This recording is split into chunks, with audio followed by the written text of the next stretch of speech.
क्या बोलूं, तुम लोगों के मुंह लगना और 10 किलोमीटर पैदल चलना वही बराबर है। लेकिन फिर भी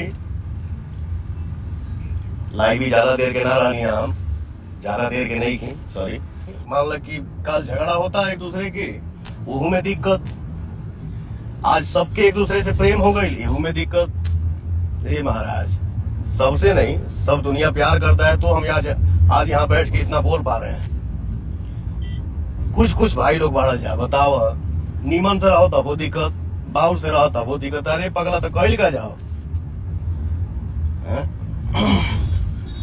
घर के छोट लड़का के अगर गोदी में बैठा के खिलाओ, अपने जंघा पे बैठा के, और लड़का अगर जांग पे पेशाब कर देवे तो जांगवा काट के फेंक दिए ओकरा के साफ कर जाई।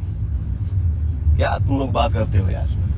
क्या बोलूं, तुम लोगों के मुंह लगना और 10 किलोमीटर पैदल चलना वही बराबर है।